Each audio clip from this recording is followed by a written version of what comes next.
Hi everyone, Jo Carter. Welcome to my September wrap-up.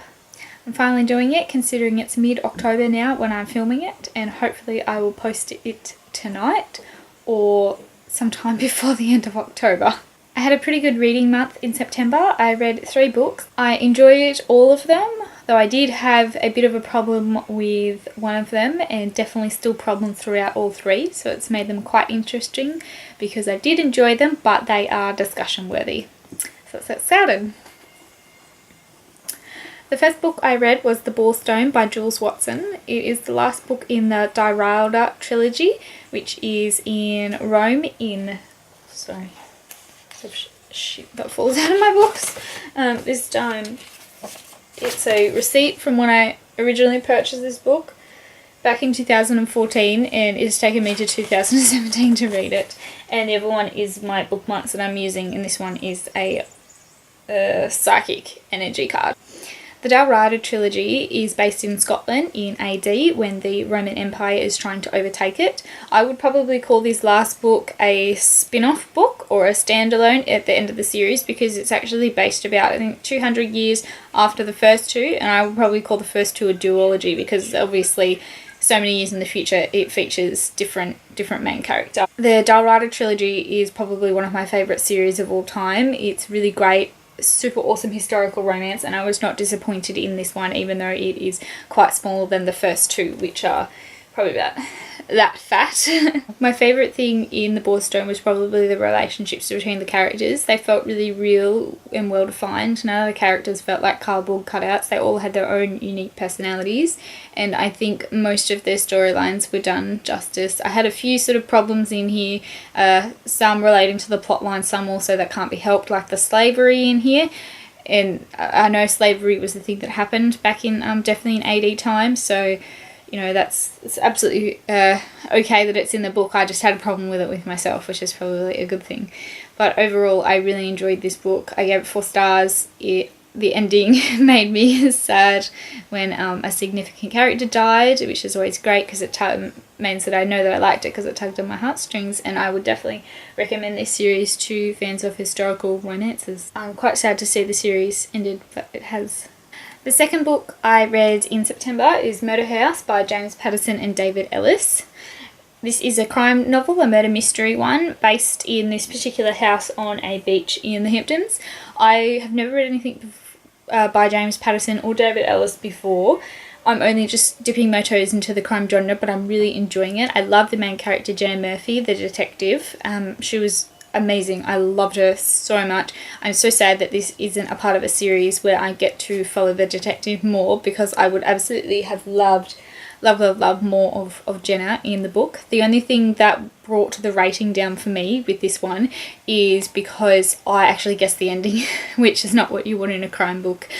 It did keep me guessing for a while, but then things became obvious. I became, I guess, too good of a judge of character because I could tell who was innocent and who wasn't, and that kind of wrecked the ending a bit for me. But sort of overall, the bad guys got caught, and there was a bit of a romance in there, which is always good for me, and the ending sort of played out how I wanted it to. I just guessed it, and because it's predictable. Nobody really wants a completely predictable plot, but I enjoyed it, and I'll definitely be trying more from either of these authors. I do have a slight bookshelf aesthetic problem with the fact that you can obviously see that James Patterson is massive because he's a best-selling author, and David Ellis is smaller, but you'll notice on the spine James Patterson is there and David Ellis isn't. And whilst this is good because I arrange my shelves in alphabetical order by author's last name, I'm not conflicted as to where to put it, but I feel bad for David that he doesn't get to be on the spine as well.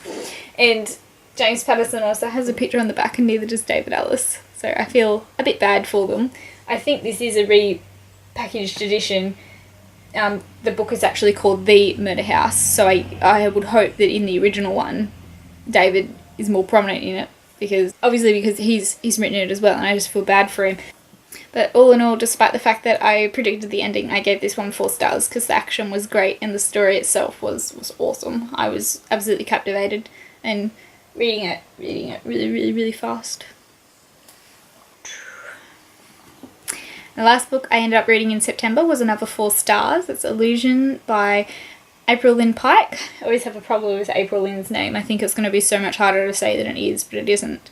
This is the 3rd book in a fairy romance series called Wings, and it's one of my young adult series that I'm finishing off now. I probably won't start as many young adult ones now that I'm older and tending to go towards the adult fantasy with some romance in it, but I enjoyed reading this one as well. It was quite quick for me to get through. I was reading a lot of it at my partner's house, just because I had a lot of time on my hands and it was easy reading. It's got a love triangle in it, and because it's the 3rd book, trending with most sort of YAs, it's kind of at the crux of the love triangle, and I was reading through it so quickly trying to find out what happened because I absolutely adore romance and I love romance. I did have a lot of issues, minor issues I guess, with this book in regards to the romance. One of the male characters, I actually want him to disappear because I think that he's a wuss now and he's a doormat, and I don't like that. Excuse me. But I'll definitely read the final in this book, book 4, to find out what happens, and hopefully she ends up with who I want her to, and I think she does because there was a 5th book, I think, kind of like an after book. It is actually an after book, so maybe it's 4.5 or something like that, and I thought it was a good idea to read the blurb for it on Goodreads, and I accidentally found out who she's going to end up with, which is the person that I wanted, so that's not bad. But I wrecked the ending, so I might wait. As much as I enjoyed reading Illusions, I might actually wait to read the 4th book, Destined, for a bit and hopefully forget who she's with. But I ultimately know I'm going to be happy in the end, provided the characters don't deteriorate. So those were all the 3 books that I read in September. It was a pretty good reading month, all of them 4 stars.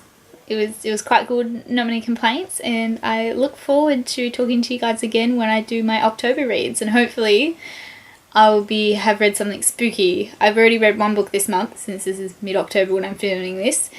I'm reading Goblet of Fire right now by Harry Potter by J.K. Rowling, and I'm trying to convince myself that it would be a good idea to read a Halloween sort of book in celebration of Halloween. It was actually Friday the 13th a few days ago because it was Sunday today. So I might be reading it, or I might delve into a smaller Stephen King and read Misery, which I've also got. So I'm looking forward to it, and hopefully I'll have a spooky book to review next month. See you guys next time. Bye!